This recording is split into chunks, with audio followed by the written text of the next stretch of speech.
Ladies and gentlemen, please welcome Emmy Award-winning television personality and host of Dancing with the Stars and America's Funniest Home Videos, Tom Bergeron.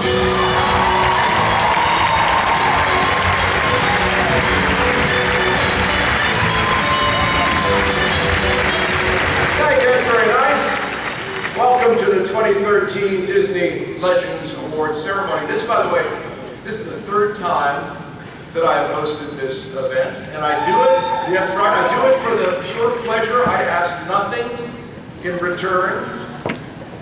Well, maybe a couple things. I'm hoping I can parlay this gig into a cameo in Star Wars Episode 7.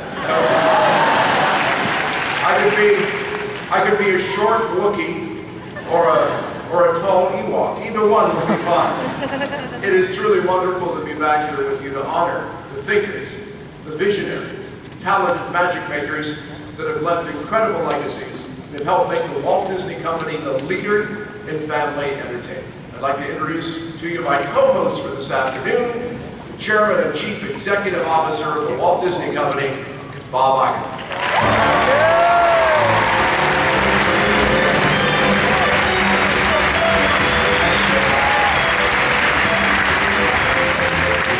Thank you very much, Tom, for every went. It's daunting to co-host something with a professional host. I'm going to give a shot. I actually started my career as a weatherman, so we'll see whether I've got any of that talent still left in me. Anyway, this is an incredibly special occasion for everyone at Disney and for everyone who loves Disney, because today we're celebrating some of the remarkable people behind the Disney magic. The Disney Legends Award is our company's highest honor, and of the hundreds of thousands of cast members and artists that have been part of this great Disney family over the last 90 years, only 249 have been recognized as Disney Legends. The distinction is reserved for the incredible artists, visionaries, and unique talents who truly embody Disney's creative spirit and have made significant contributions to our company and to our legacy. I'm proud to say we have several of them here with us today, and so they're going to help welcome the next generation of Disney legends who joined their ranks today. They represent Disney's living legacy. I'd like to ask all of the Disney legends who are here to please stand so we can honor each and every one of you.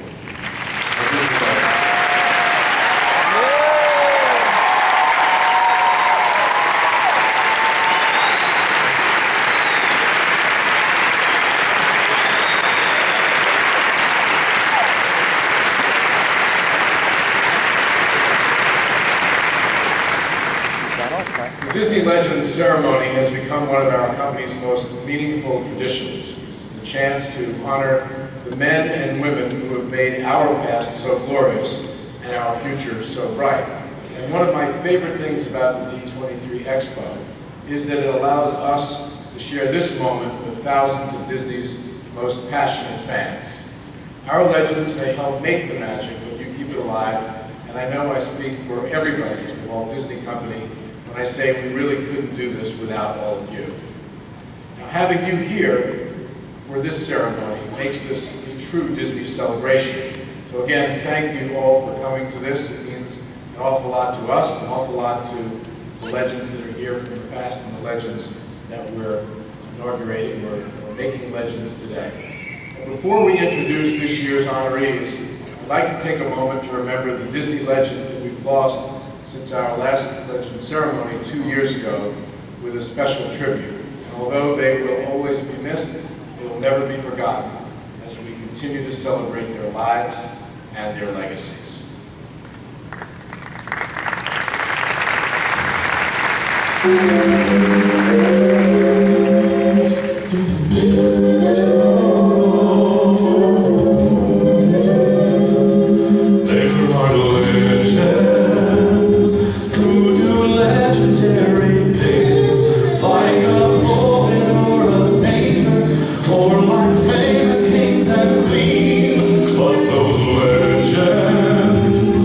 They could learn a thing or two from extraordinary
Today, 8 more people will take their rightful place alongside our Disney legends and their contributions, creating some of our most beloved and enduring characters, imagining and building spectacular new worlds and attractions, and entertaining millions of people, and even expanding our understanding of what's possible. In the process, they've become indelible parts of our legacy, and we are proud to recognize them as Disney legends. So Tom, if you don't mind coming back, let me get started. My pleasure, Bob. Toby Baxter, our first Disney legend.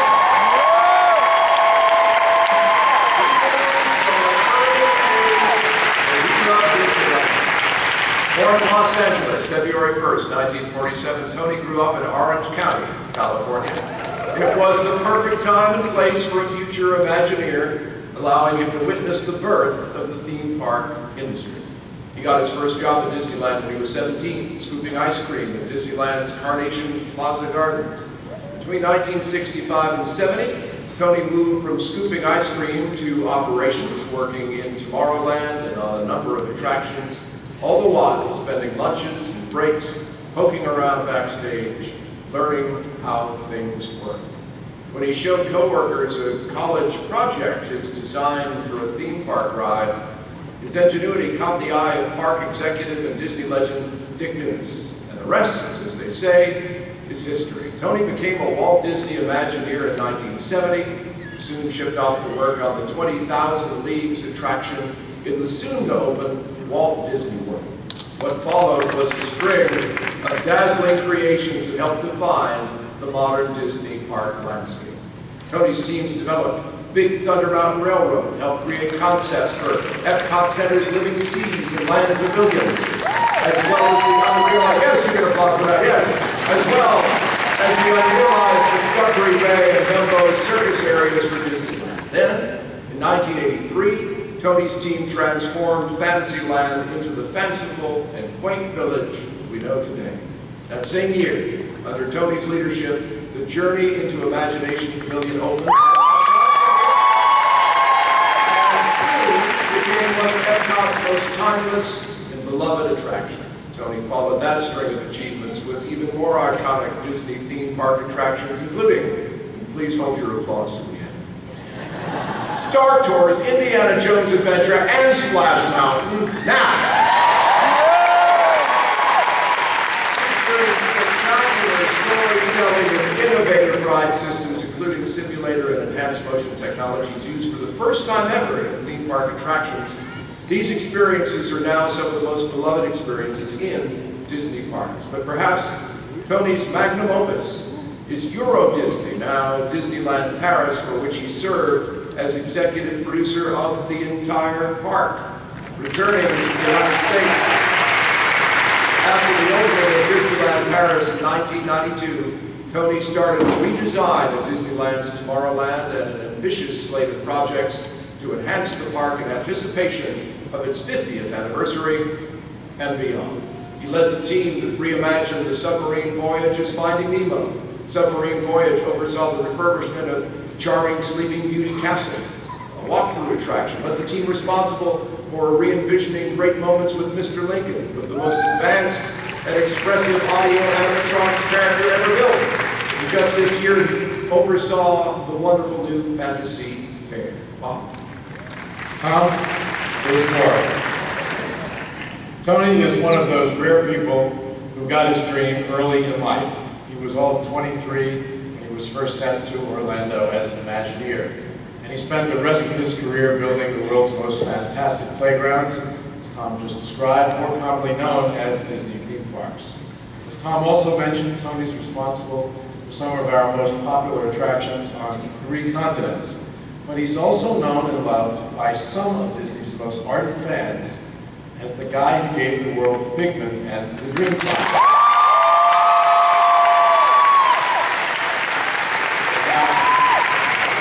We found out the hard way just how important these 2 characters are. A few years ago, when those characters disappeared during the renovation of the Journey into Imagination Pavilion. You guys are really serious about your Disney. Okay, For a while, anytime I spoke with anyone about Disney, shareholder meetings or anywhere else I went, I would always count on someone asking where Figment went. And what had we done with him? What had I done with him? Honestly, it was not my fault. And when were we going to bring Figment back? So we're happy to have him back in the attraction. It's now called Journey into Imagination with Figment. So I don't think Figment is going anywhere anytime soon, I promise. Now, I know we're all grateful that Tony took that trip to Orlando at the ripe old age of 23, and for everything he spent his life creating at Disney. He is the embodiment of everything Disney, from his exuberant optimism to his incredible storytelling, strong values, and endless creativity. We're extremely proud to count him among our Disney legends. So please welcome Disney legend, Toby Baxter.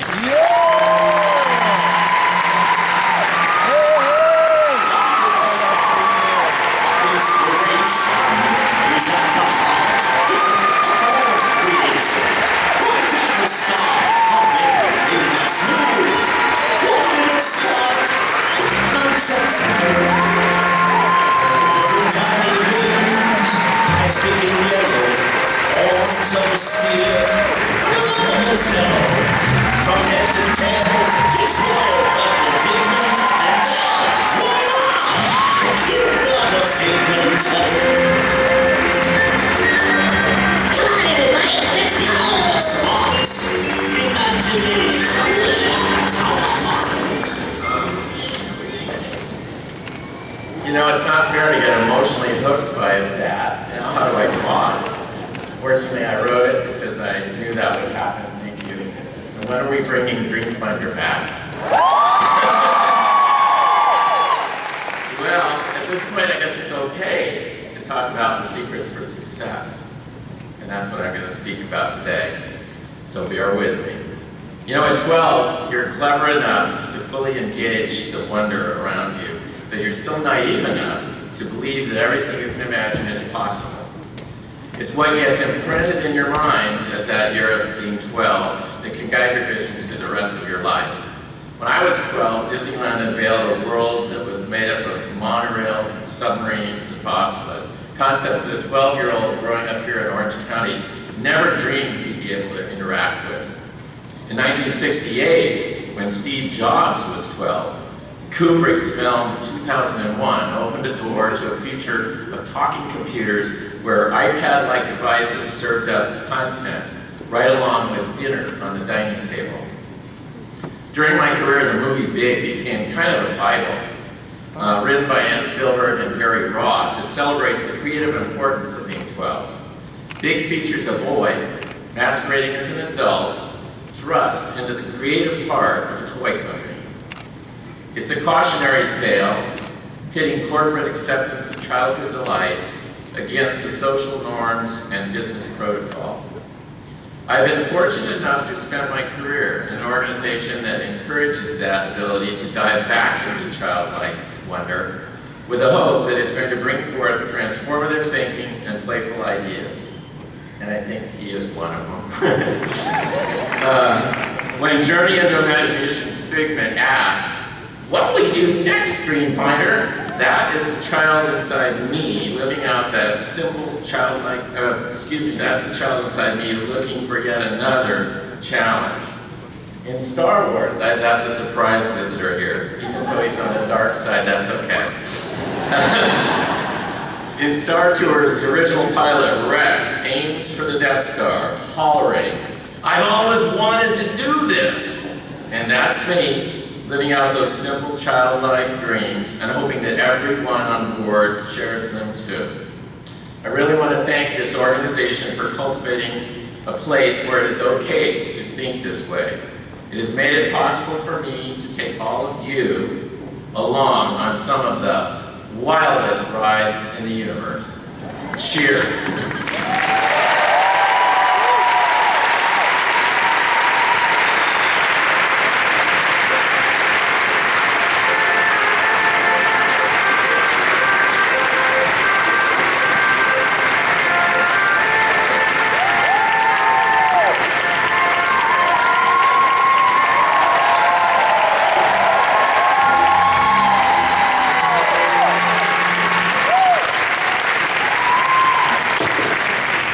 our second legend, Edwin.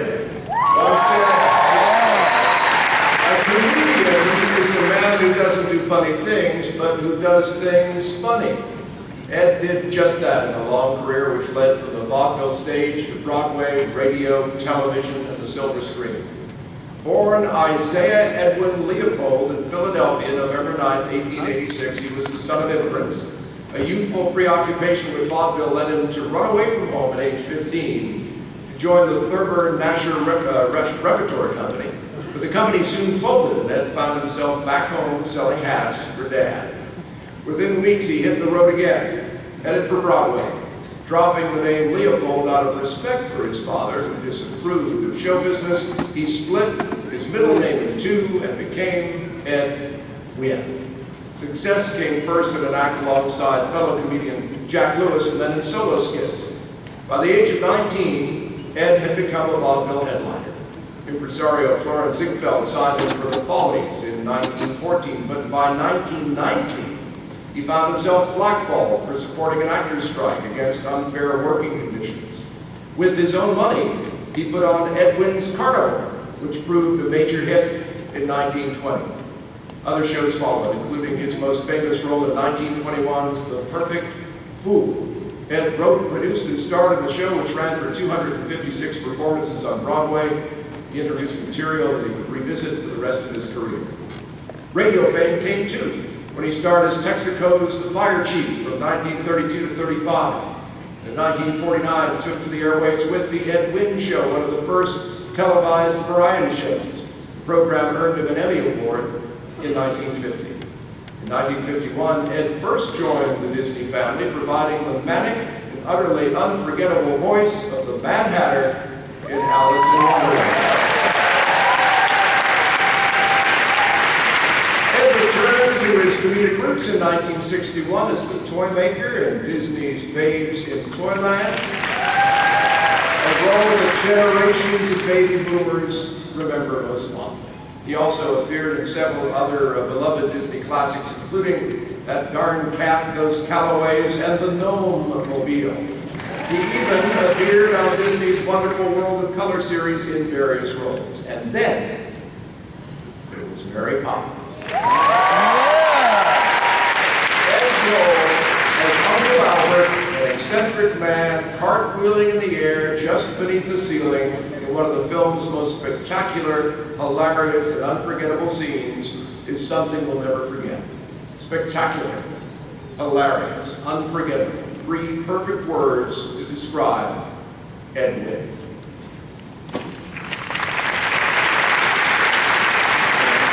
With his own brand of bumbling silliness, Ed Wynn brought many lovable Disney characters to life in so many unforgettable ways. He was a familiar face in movies throughout the 50s and 60s, but as Tom just mentioned, his most memorable role was Uncle Albert in Mary Poppins. And next year is the 50th anniversary of that Disney classic.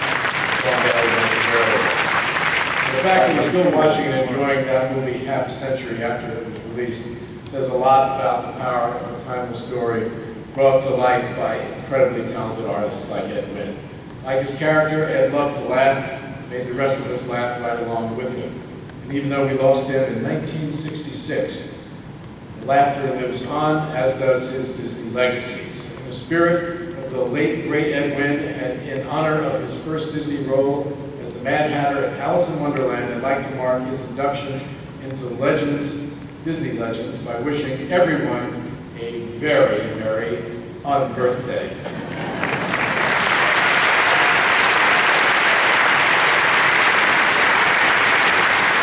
As mentioned, Ed was born in 1886, so he could not be here with us today. Please welcome to the stage Ed's granddaughter, Hilda Levine, to accept this award on behalf of Disney legend Ed Wynn and her grandfather.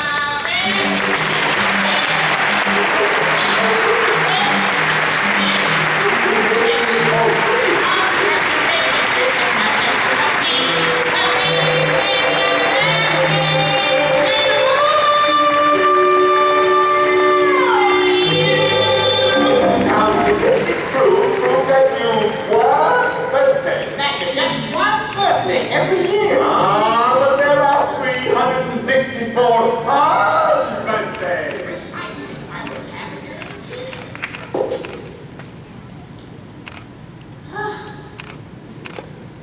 just soak this all in. This is fantastic. It is a great honor for me to stand up here today to accept this prestigious award honoring my grandfather. Mr. Disney, who I'm told called my grandfather his lucky charm, and in fact, Mr. Disney was a pallbearer at my grandfather's funeral. My grandfather loved working with the Disney team, and I know that he and Mr. Disney had a very close, strong working relationship. On behalf of my family, thank you for remembering the contributions that my grandfather made to the Disney family. I know I can see him smiling right now, that special smile of his, knowing that he will now be remembered forever as a Disney legend. Thank you.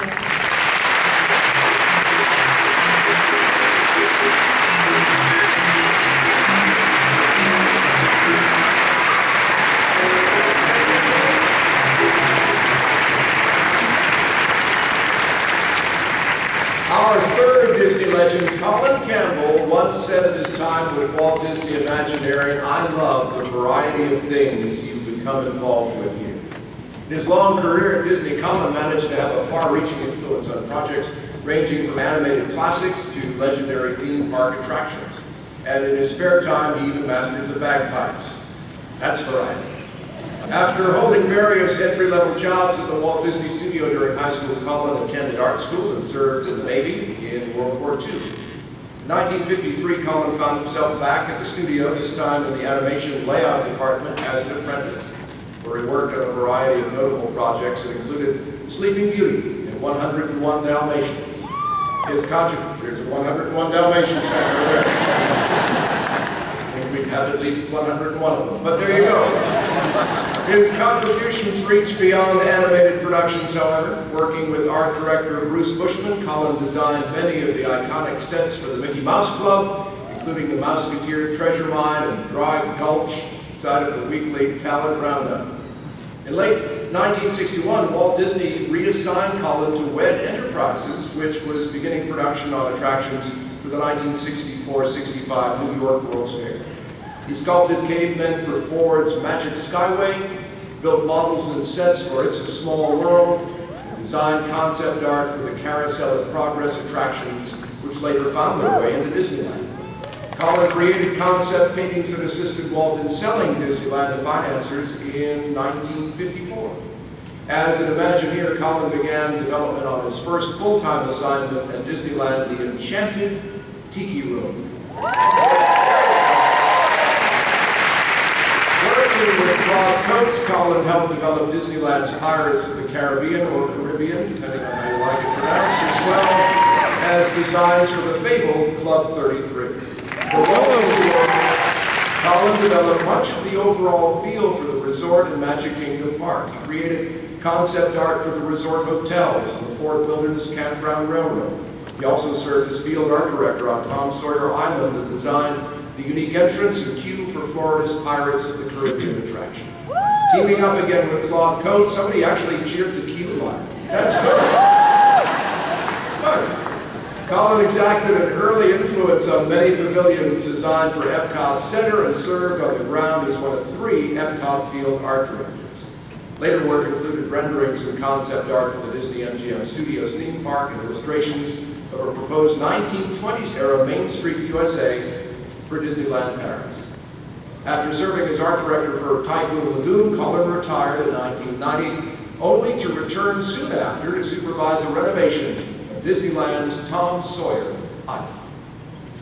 Colin Campbell's career was a classic Disney success story, a young farm boy who got his big break as a messenger at Disney Studio before working his way up the creative ranks to become a Disney legend. Walt Disney had a knack for recognizing talent, that star quality that makes a person destined to be something special, and Colin had it, and Walt saw it, and put it to good use across this entire company, especially in Imagineering, where his talents had unlimited applications, and where he spent the rest of his career making magic for the millions of guests that we've entertained in our parks and resorts. From Lady and the Tramp, Mickey Mouse Club, and Darby O'Gill to Disneyland, the World's Fair, and Disney World, Colin had a profound impact on our company and our legacy. We're proud that his work continues to delight fans around the world and will always be an important part of the Walt Disney Company. Please welcome Jim Campbell to accept this award on behalf of his father, Disney legend Colin Campbell.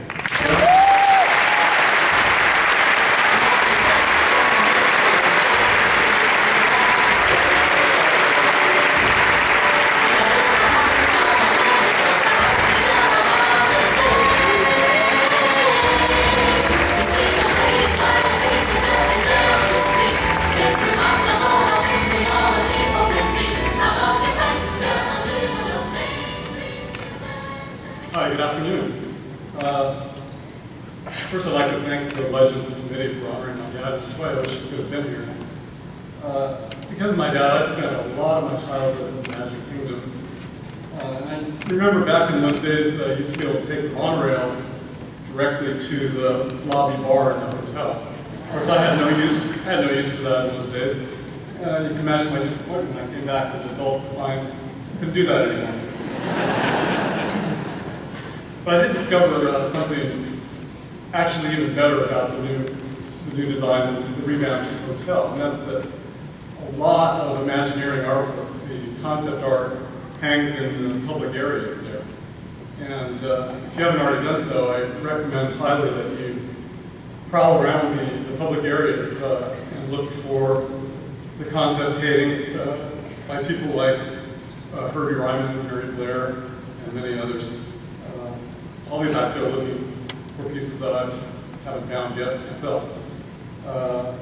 And just a hint, when you're hunting around, one of my dad's paintings happens to be hanging in the men's room at the Tangaroa Terrace. So I hope you can make some discoveries there like I did, and enjoy your expo, and thanks a lot for coming to help celebrate my dad's life anniversary.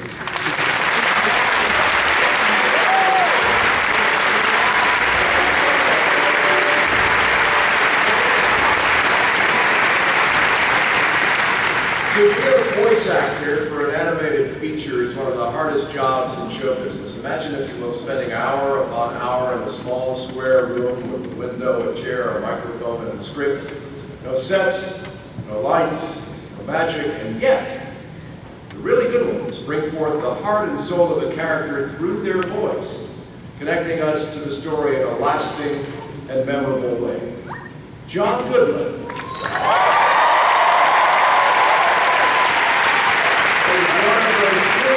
legendary actors. Born June 20th, 1952 in Atherton, Missouri, just outside of St. Louis, John grew up indulging two loves, theater and football. In fact, he entered college with a football scholarship, but an injury sidelined him and John changed his major to drama. John worked on both stage and screen until he received his big break in the Tony Award-winning Broadway musical, Big Revered. For his role of Pap Finn, he was nominated for a Drama Desk Award for Best Featured Actor in a Musical. His first major film role came in 1986 with True Stories, which he followed with one of my personal favorites, Raising Arizona.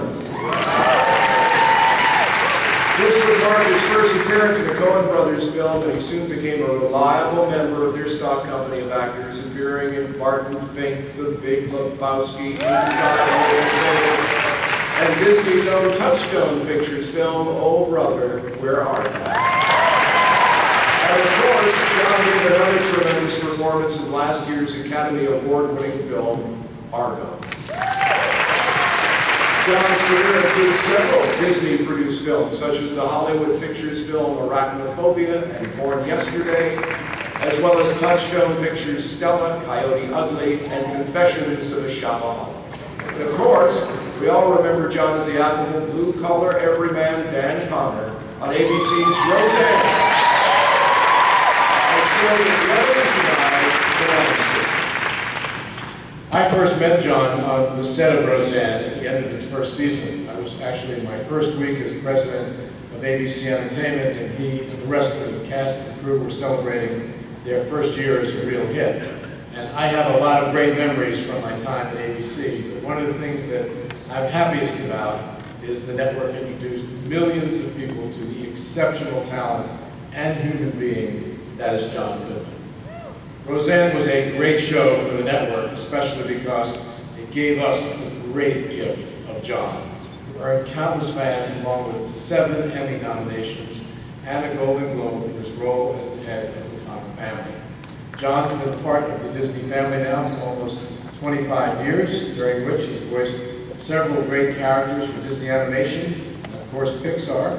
He gave us Pasha in The Emperor's New Groove, and in the sequel, Kronk's New Groove. He was the affable Baloo in Jungle Book 2. And the voice for his Big Daddy, I love that role. Big Daddy LaBeouf in The Princess and Frog. And of course, he will always be known and loved as James P. Sullivan.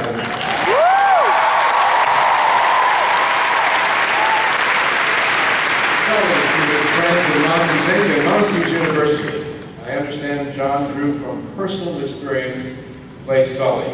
Apparently he had his own imaginary monster as a child, although John's monster lived under the bed because, I'm quoting John here, there's no way it could have survived in a closet next to John's sneakers. You'll have to tell us more about that, John. Whatever his inspiration, Sully is something special, an unlikely hero, loved by everyone, and we're certainly grateful to John for his tremendous contributions to the Walt Disney Company and proud to include him among our Disney legends. So, ladies and gentlemen, please welcome the great man behind the big monster, Disney legend, John Goodman.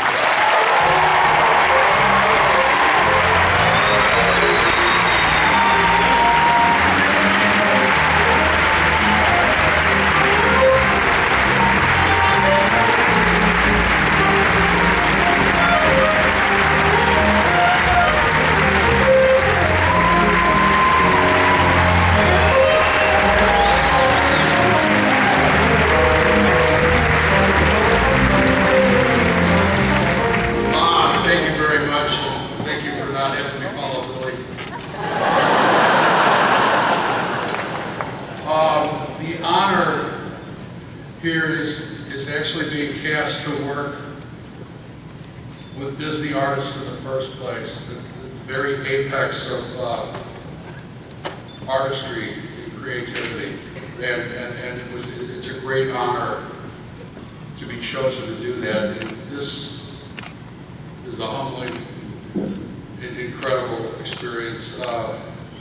And it's partial payments for all the trip to the Disney store I went to get countless Jasmine outfits, Ariel outfits, records, tapes, video discs, which we watched over and over and over. I was lucky enough to grow up with a Mickey Mouse Club. Not the first one with Jimmy and Roy, but the second one with Brittany. I'm kind of a late bloomer. But it's overwhelming to be here, and this is something I'll treasure for the rest of my life. Thank you very much.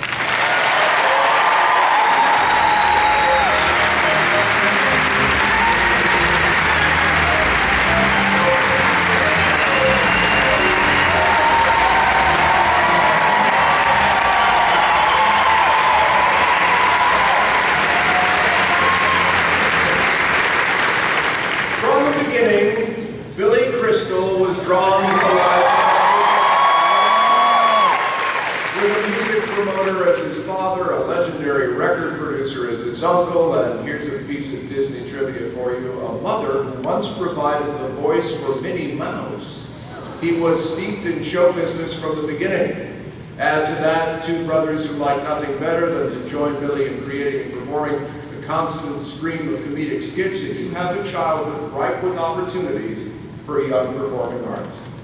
In the early 70s, Billy began to work the improv comedy circuit in New York City, eventually found his way into an appearance on the first season of Saturday Night Live. After getting his big break as Jody Dallas on the ABC hit Soap, he joined the cast of Saturday Night Live for the 1984-85 season, where his character Fernando, they're going to ask, I got to do it up here? Fernando famously coined the catchphrase, and he's looking right at me, "You're old moms." 1986, we hosted the first of many comedy relief charity fundraisers alongside my friend Whoopi Goldberg and fellow Disney legend Robin Williams. An appearance early in his career on All in the Family led to a long friendship with actor and director Rob Reiner, who brought Billy to movie screens playing roles in This Is Spinal Tap and The Princess Bride. Billy's starring role in When Harry Met Sally earned him an Award and he would repeat with City Slickers and Mr. Saturday Night. Billy's been honored with a Tony Award for his two-act, one-man autobiographical play 700 Sundays, is a six-time Emmy Award winner, and in 2007 received the esteemed Mark Twain Prize for American Beauty.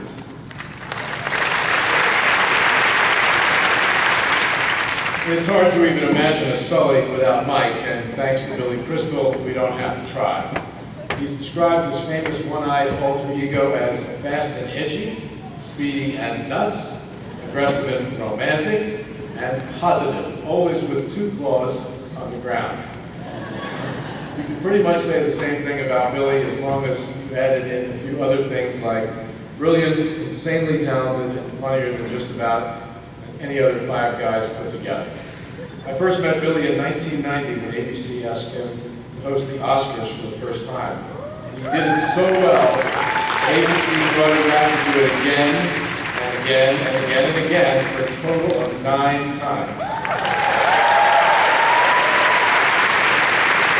And he is the only person who has hosted more Oscar shows. Well, the only person that hosted more Oscar shows than Billy was Bob Hope, who holds the record with 18. He's got 9 to go to tie. Turns out that Billy and I actually have a lot in common. We grew up in neighboring towns, just minutes away from each other. We're both diehard Clipper fans. There's some rough years there. And passionate Yankee fans where it is a rough year. And we both got our big breaks in television on ABC. He was a rising young star on Soap, as mentioned earlier, while I was a rising young whatever, getting up early to fetch coffee for soap stars in New York. But in the end, it looks like we both did okay, a couple of kids from Long Island. Billy has pretty much done it all. He's a comedian, an actor, a writer, director, producer, a host, the world's oldest Major League Baseball player, a good friend, and now a Disney legend, and also a romantic, as we heard earlier. Please welcome Disney legend Billy Crystal.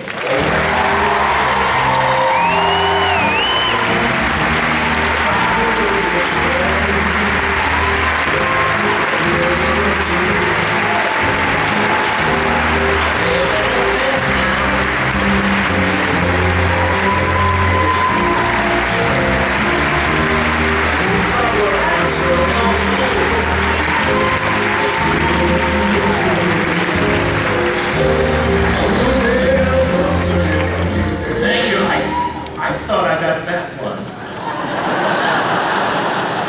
It's just really kind of small. Thank you, Bob. Bob's from Oceanside, Long Island. I'm from Long Beach, Long Island. And you're right. Here we are today. You know, I grew up, as a lot of us did, watching Walt Disney, the Mickey Mouse Club, on a black and white television. And I so remember watching Mr. Disney show us on film the beginning of the building of Disneyland and the importing of these palm trees and the building of the train station. And I'm watching it, black and white television, going, oh, if I could only get this someday. And so that someday has happened.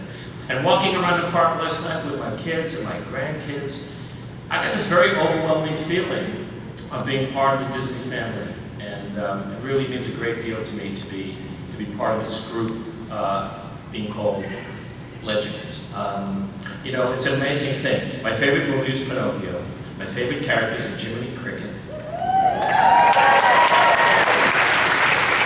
and Dobie, because that's how I looked most of my teenage years.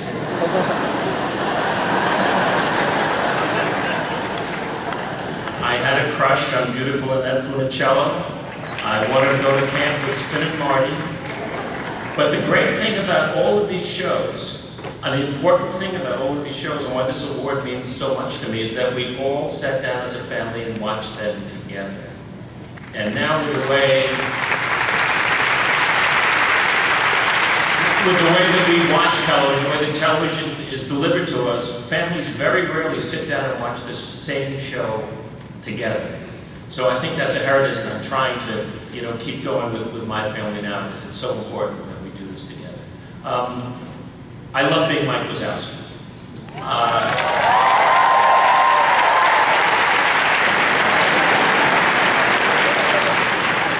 He's so much bigger in person. You haven't been hanging out with A-Rod, have you?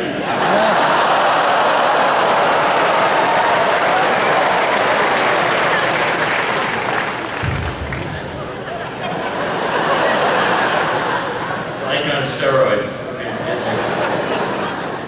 Come on, let me pick you up again! Let me just pick you up again!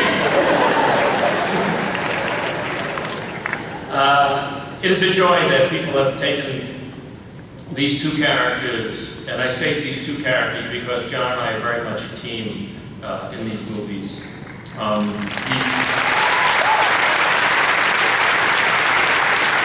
He's a fantastic spirit. He's such a generous actor, and we work together. We always work together. And where Mike can fly off and go crazy for a little while, and I can hopefully find some new funny things to put into the script, there's always John there to put the lead in my claws and keep me on the ground. So, John, you're a big part of this award to me. And the fact that we're going into the Hall of Fame here together means a great deal to me. So from this little kid from Long Beach, Long Island, who watched it on black and white, Fantasyland has now become reality land to me. And because of Walt Disney, even in black and white, I saw everything in color. And so being part of this group today means really a great deal. I thank a lot of people. Sitting in front, Mr. John Lasseter, John. Genius of geniuses. Darla Anderson, Pete Doctor, Dan Scanlon, all the amazing people at Pixar who you get to work with, all our fellow actors who you don't really see to the premiere because we're sort of locked in this little booth together, and then all of those amazing actors in all of the movies, all of the art designers, every animator. I mean, when you look at the credits, they're so long because so many geniuses worked on it. And so to be part of it is a fantastic experience. I'm thrilled to be here. This is what happens when you wish upon a star. Thank you.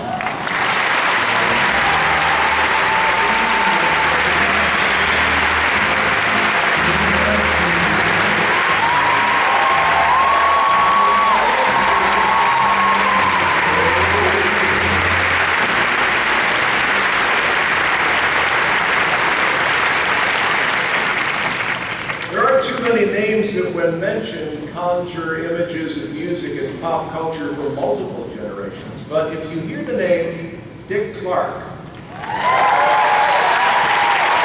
most of us in this room have had a personal experience that intersected with his music, his voice, and his special brand of cool.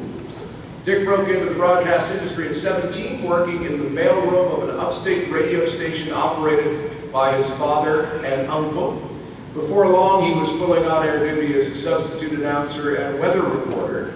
He attended Syracuse University, where he worked as a disc jockey for the student-run radio station, and after graduation, returned to his family station. It was in 1952 that Dick Clarke's Caravan of Music debuted in Philadelphia on radio station WFIL.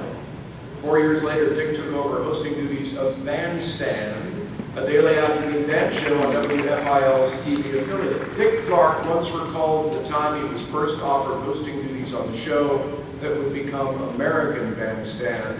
They said, "Do you want it?" And I said, "Oh man, do I want it?" Within a year, and that was the whole contract negotiation right there. Within a year, the show was picked up by ABC for national distribution, and by 1958, American Bandstand was pulling in a daily audience of 40 million music-hungry teens. Dick soon expanded into game shows, award shows, comedy specials, movies, and other popular forms of programming. He founded Dick Clarke Productions in 1957, went on to produce everything from Pyramid to TV's bloopers and practical jokes. He created the American Music Awards for ABC in 1973, continued to produce its telecasts along with other annual events such as the Golden Globes and the Academy of Country Music Awards. In his long and influential career, Dick earned 5 Emmys, including a Daytime Emmy Lifetime Achievement Award. He's an inductee of the Television Hall of Fame and was inducted into the Rock and Roll Hall of Fame under the non-performer category in 1993. Both spent huge parts of our career at ABC, and our paths crossed often, starting when I became a studio supervisor on the $10,000 Pyramid, and he was the host. Before that, I had grown up watching him on American Bandstand like so many of you. He was a bona fide star and had been for a long time. When we met, I was struck by just what a nice guy Dick was. He was an American icon who helped define the music of the generation, and the one after that, and the next one too, because he continually introduced new recording artists throughout his career. He also stood up to censors and criticism in support of them, and he changed network policy along with hearts and minds across the country when his 40 million viewers watched kids of different races sharing the bandstand dance floor on national TV.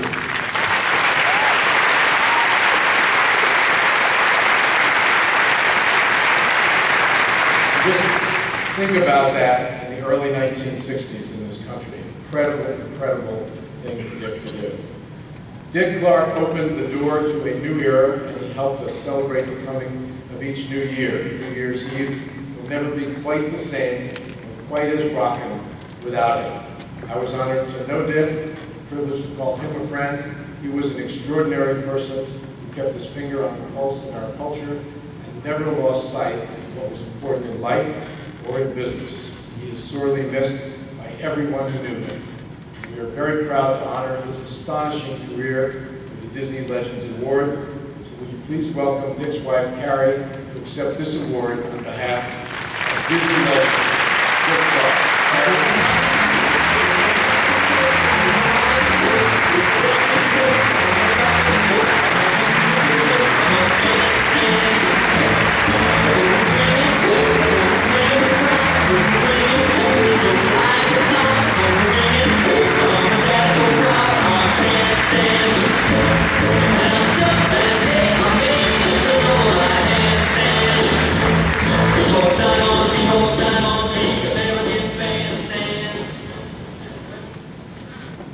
Thank you, Bob. Dick and I were together for almost 43 years, but usually it actually was, it was 24 hours a day because I worked at the company.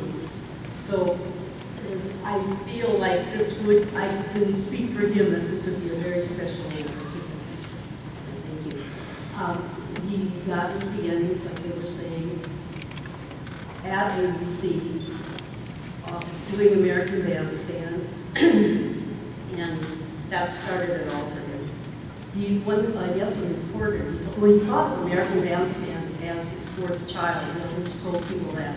And he treated it with great love, and really took care of it, wanted it to stand there. And he told me once, the reporter asked him, do you think this has a long life? And he said, positively. The music will always be current. The fashions will always be the fashions of the day, and the vocabulary or what people are talking about in the streets will always be current too, so it can stay on forever. And he was right, it stayed on for almost 5 decades.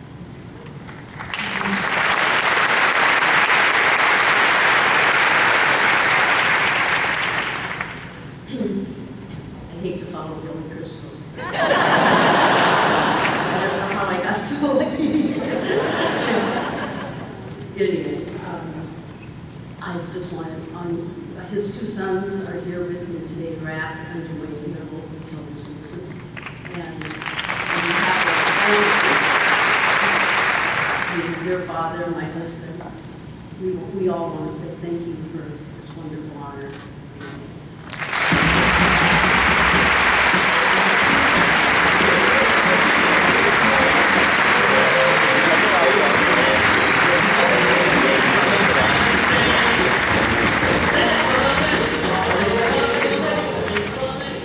I'd always wanted to draw ever since I remember. Glenn Keane ones for Cole.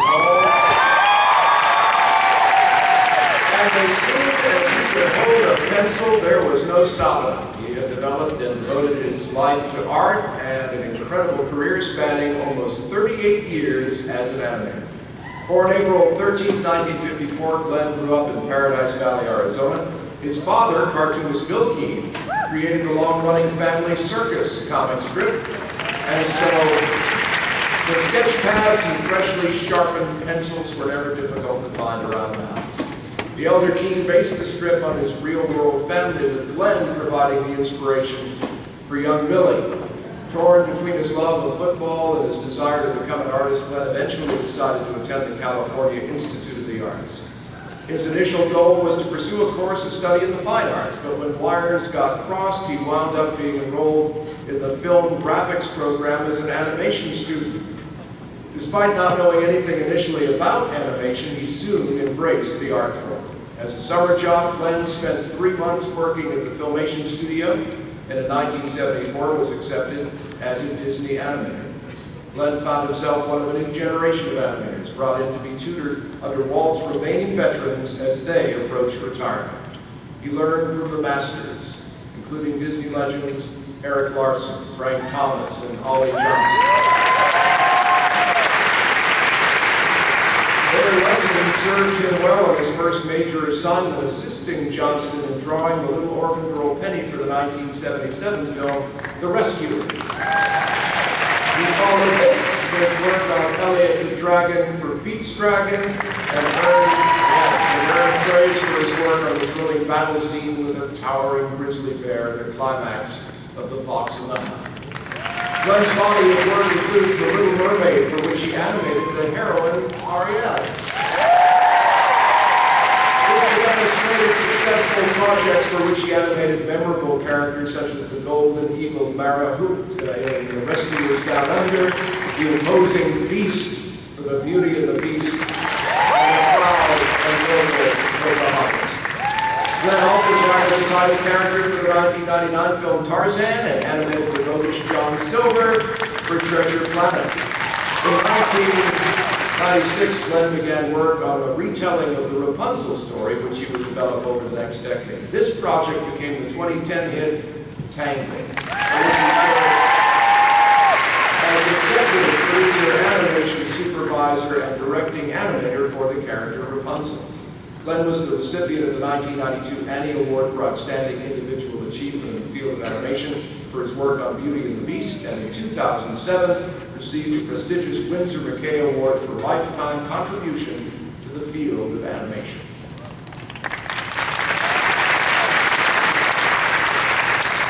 It's impossible to define Glenn's artistry or measure his contributions to Disney animation.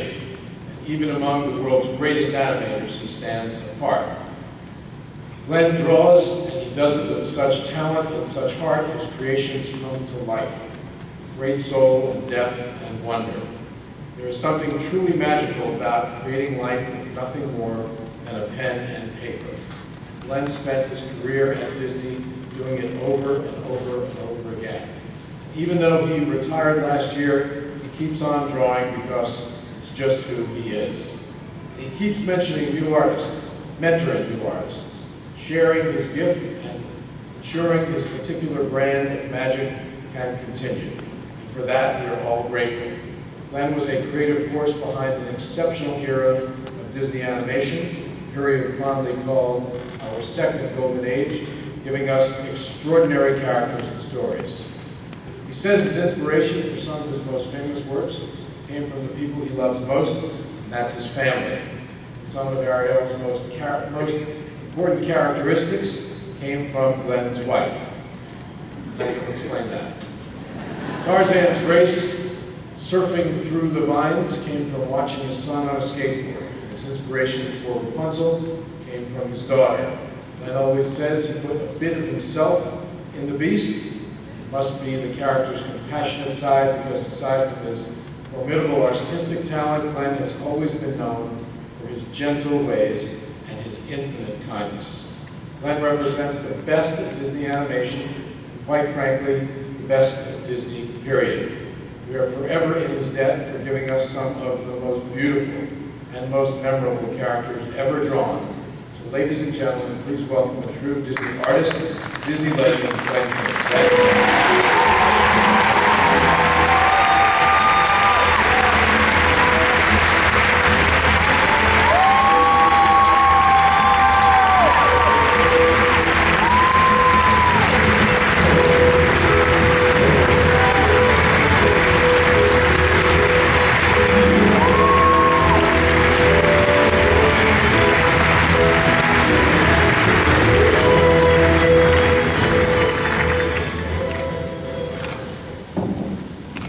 Well, I'd like to redesign the statue and put a pencil right here. I think that would be appropriate. I'm going to turn this into a pencil sharpener. No, this is incredibly humbling. The idea of being a legend. Last night I mentioned to my wife, you know, from now on you're going to call me legend, right? She said, well, you don't kiss like a legend. No, and Linda was my inspiration for Ariel. She has this girl next door kind of a look, and actually I use my family very much the way my dad used his family. It's just something Dad always said, draw what you know, put out there for the audience something that you have experienced so others can identify with it. And it works. You have to be honest and open and take your life and open it up for the world. And it's an incredibly humbling thing to see people respond to the work that I've done. I love characters that believe the impossible is possible. I love animating a character that has this burning desire inside. That believes that even though something is as crazy as a mermaid, thinking that she can one day walk on legs and win the love of that handsome prince, or the beast, to believe that somebody could look deeper inside than his ugly exterior and fall in love with him. I mean, it's a fairy tale. And that seems impossible. But I think what makes Disney so incredibly wonderful is that it has the courage to put fairy tales out there and say, yes, this seems impossible, doesn't it? But it is possible. And I know I live that. I mean, my portfolio, like we spoke about, went to the wrong school, and somehow it was the right school, but I didn't choose it. And I do believe that the very best things in life are those things that we can't really earn, but they're a gift. They're a gift from God. Just at that right moment, it's given. And I went into the wrong school, supposedly. And I thought, well, animation, this is like a combination of all the arts. I'm going to be an animator. And then I looked at Disney animation, and I knew I could never be able to draw like that. I saw Mark Davis's animation of Sleeping Beauty, and I just remember the exquisite lines and the beauty, and I thought, I don't draw like that. I kind of scribble. I can't do that. And so my summer job, I thought, well, I know I can't work at Disney, but I'll work on some Saturday morning show. And by the end of that summer, the boss said, Glenn, you're going to go back to school, right? I said, yeah. He said, well, that's good, because if you weren't, I'd fire you because you draw like a 3-year-old. And at 19, I felt like I did draw like a 3-year-old, but to have somebody say it was so disheartened. But something happened where I heard that Disney was training. And so I came in very sheepish one day into the halls of Disney Animation. I'll never forget the smell of those legendary halls. I mean, it had the smell of pencil shavings, cigarettes, and scotch. It was this wonderful artistic incense. And I walked in there and I showed my portfolio to Eric Larson, one of Walt Disney's 9 Old Men. Kind of a big belly on Eric, respectable, grandfatherly type. I mean, when you have a big belly like that, you always have a choice. Where do you put your belt? You know, truck drivers down had it down here. Respectable grandfathers hold that belt above the belt. And that was Eric. But I showed Eric my portfolio, and he started moving through these, looking for some potential, moving faster. I spent 3 months on that drawing, and not so, all these drawings that I thought I put my heart and soul into, he found nothing. And then he stopped on this one little drawing, and I wasn't even going to put it in there. It was truly a scribble, just really quick. He looked at that, and I thought, oh, I knew I should have put that in there. Then I kept going all the way through. He came back to that. Can you do more like this? You like that? I think there's something here. And it was just this fast little ink sketch, and I knew that, well, that's what I do. I mean, that's me. I can do that. I said, if you can do more like that, maybe we can work with you. And I came into Disney and started to work with these great mentors, Frank Thomas, Ollie Johnston, Eric Marston, Colin Campbell, Wooly Breitherman. It's just great teachers. And bit by bit by bit, it grew, and really that impossible dream really did come true for me. And I am so thankful. It doesn't happen by yourself. When I saw that animation of Disney animation, I thought, I can't do that. I was right, you can't do it alone. You need other artists around you. The directors that gave me the opportunities, the assistants that helped me, my mentors, my father bringing me up, the inspiration of my wife, Linda, and my children and grandchildren. I am so thankful, so blessed, and I just want to say, long live Disney Animation. Thank you very much.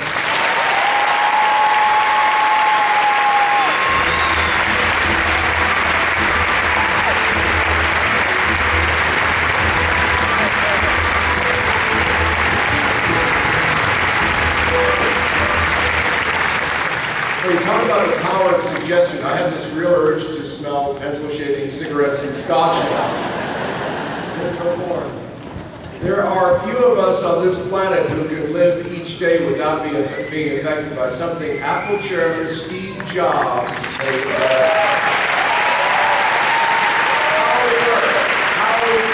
how we shop, how we communicate have all been made better and decidedly more elegant by this extraordinary innovator. A lot of times, said Steve Jobs, people don't know what they want until you show it to them. Steve did just that for 30 years, donning his trademark black turtleneck and worn blue jeans to become the world's best-known master of innovation. In 1976, Steve, along with Steve Wozniak and Ronald Wayne, formed Apple Computer Company in Steve's parents' garage. Eventually, a former Intel executive lent them $250,000, and they set up offices in Cupertino. And I can get the weather for that place any time of my life. The next year, they debuted the Apple II, which became a runaway hit. By 1983, the company had joined the Fortune 500 faster than any corporation in history. A visit to Xerox PARC Research Center in 1979 exposed him to a new technology, a graphical user interface driven by a mouse-controlled pointer. He saw the instant appeal of the concept, which led to the release of the Macintosh in 1984. In 1985, a power struggle led to Steve leaving Apple. The next year, Lucasfilm Limited's computer graphics division spun off its graphics group, which became Pixar Incorporated.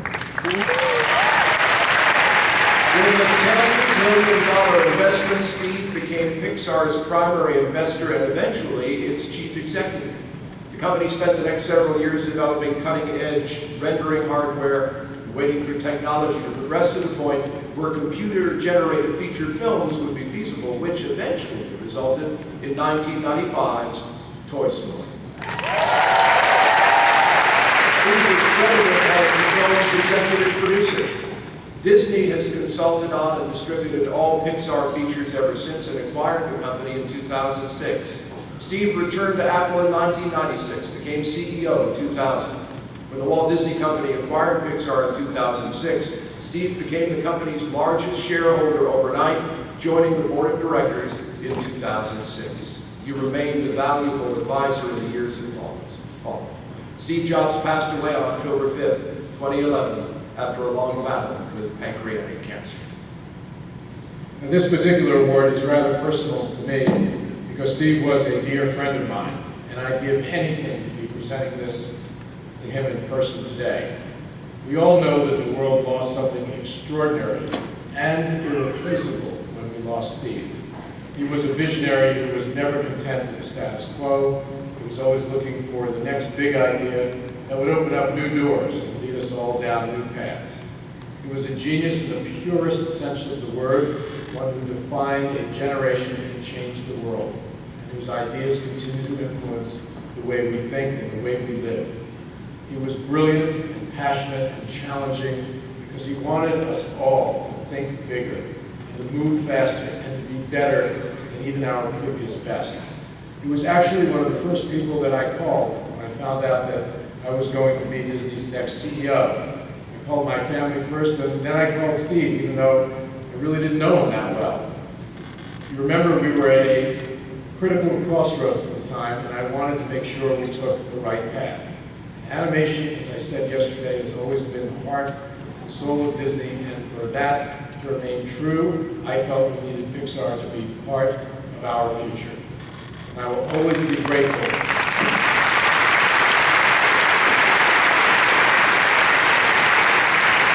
I'll always be grateful that Steve was open to the idea of Disney and Pixar moving forward together. It was the beginning of the extraordinary creative resurgence we're now seeing across all of Disney animation, and it was also the beginning of the great friendship. That first call actually started an ongoing conversation that continued until the very end of Steve's life. And I've always appreciated his honesty, even when it was brutal at times. And I admired his integrity and relentless pursuit of excellence in all things.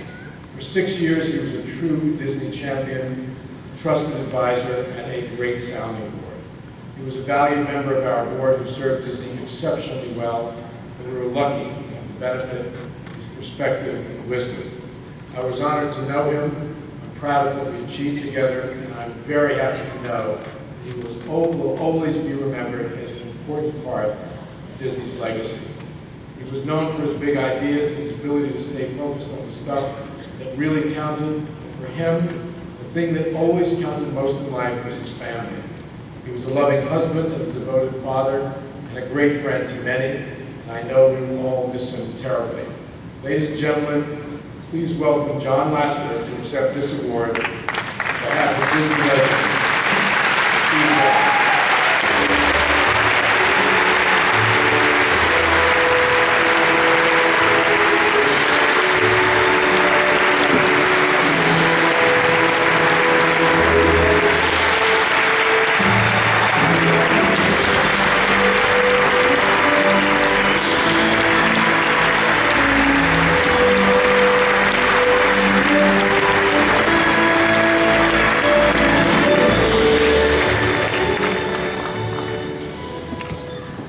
First time I met Steve Jobs. I'm not going to get through this.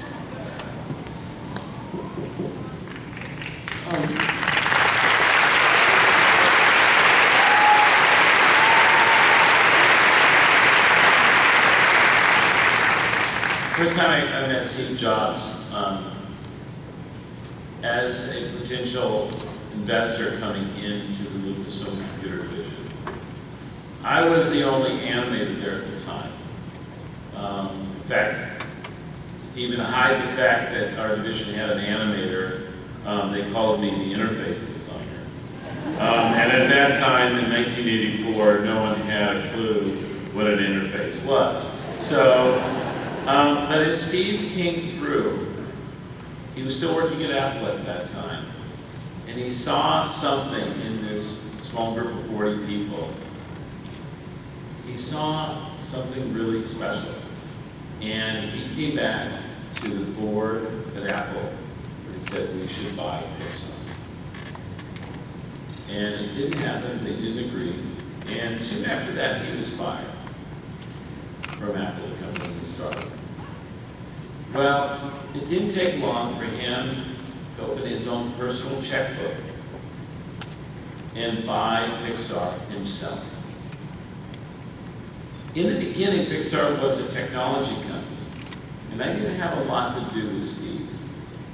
Steve would come in to meetings and stuff, but it was about the technology. And at that time, he was brash. He was that imperial leader that so many people think he was through the rest of his life. He kind of, I think back in those early days, he really did look at everybody's job at Apple or the early days of Pixar and the technology, and he kind of figured he could do their job even better than them. But the first real meeting I ever had with Steve was we wanted to do a short film. And they asked me to come in order for him to fund it, I had to pitch it to him. So I pitched the short film that became Tin Toy. And at the end of, he looked, and he had, the picture up there was pretty much the way he was sitting there, kind of like, with his fingers together, he did that a lot, and he would think. And he was looking not at the drawings on the board that I was pitching. He was staring off into the future.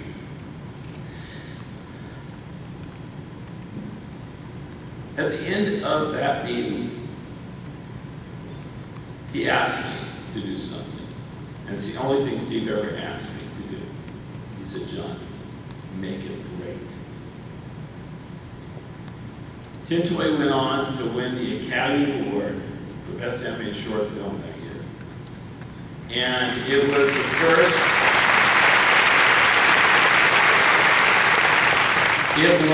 first Academy Award ever given to computer animation. And it changed the course of the company. He started looking beyond Pixar as being just a technology company. And he started thinking about animation as its future. And he started, we were already doing some technology development with Disney Animation. We became very close with Roy Disney. And he started talking to him about us doing a feature film. And in 1991, we started our first feature film. And it became Toy Story. It was based upon that little short film that I first pitched about toys being alive. And I remember while we were in the middle of it, and through all this, Steve and I were getting closer and closer. I lost my brother to AIDS. And Steve became my brother. And we were having dinner one day, in the middle of the hardest part of making Toy Story. And he started looking off again in the distance, and he said, John, when I made a computer, we make the computers at Apple. So the lifespan of that computer is what? It's about 3 years. He said 5 years it's a door stop. Just technology goes. But he said, if you do your job right, what you create and what Pixar creates can last forever.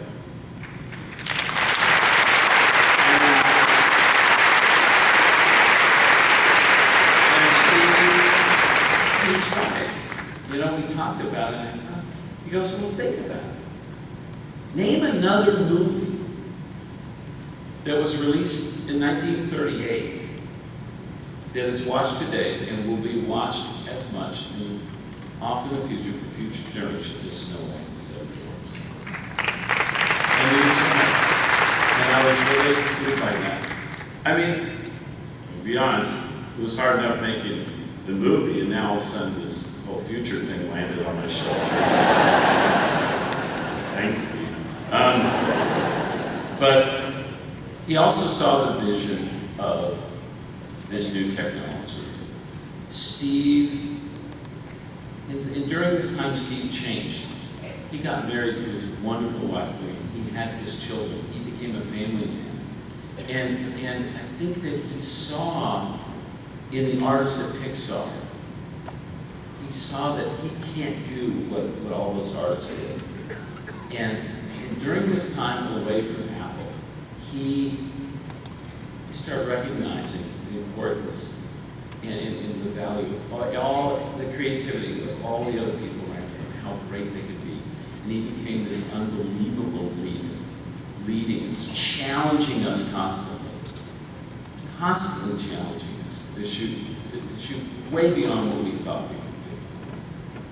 Because he believed in us, and he believed that this, and it was always in the service of what's great for families.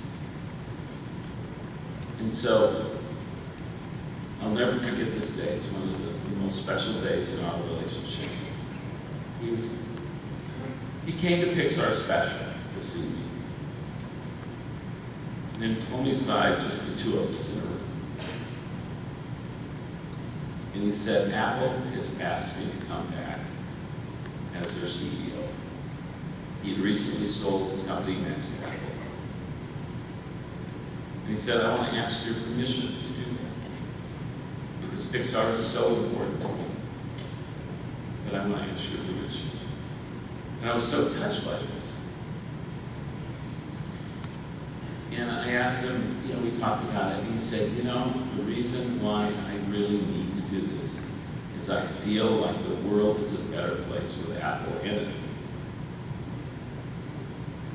And he's right. And he went back to Apple and looked at what he created. It's amazing to be around someone who maybe has had an effect on the world once in their life. But to be with someone like Steve, who changed the world many, many times over. And I think this entire planet, is a better place for Steve.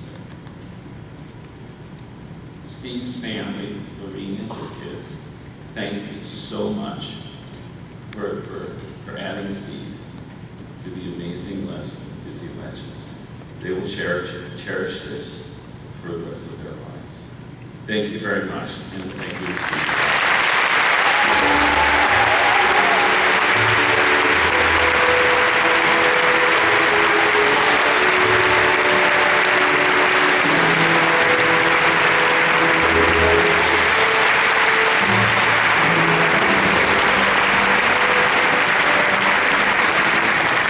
And now please welcome back to the stage, Vibration.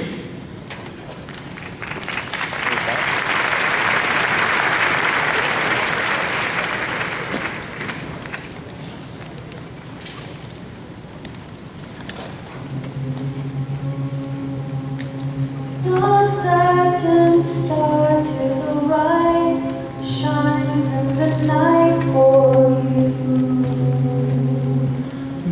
to tell you that the dreams you planned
Join us for the 2013 Disney Legends Award Ceremony. Events like this one show that it really is the people who make Disney so extraordinary, and it is an incredible honor to work with so many gifted, creative, brilliant people to lead a company known for such creativity and innovation. Congratulations again to all of our new Disney legends, and thank you again to all of our legends for your countless contributions.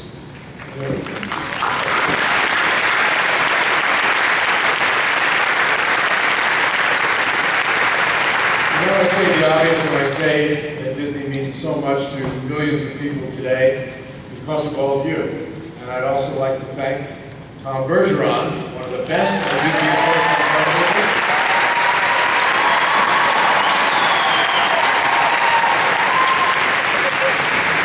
We're glad to have you on ABC, Tom, not just for one show, but for two. And we're glad you partake in the ceremony and help us today. It's great. You do a terrific job. It's great to share a stage with you. You can tell everybody who's going to be on this coming season of Dancing with the Stars in just a few minutes. To all of you, thank you all for coming to help us honor and celebrate these amazing Disney legends. Having you here obviously makes this event much more meaningful for us, and we really appreciate it, even though I've already seen just about everything that you presented these last few days. I have to say that I sat here in awe of the quality of all the stories, the quality of all the people involved that will be bringing all of these stories to you. And your love of this company is so powerful and palpable that we just have to do this again. We've got to do D23 one more time, right?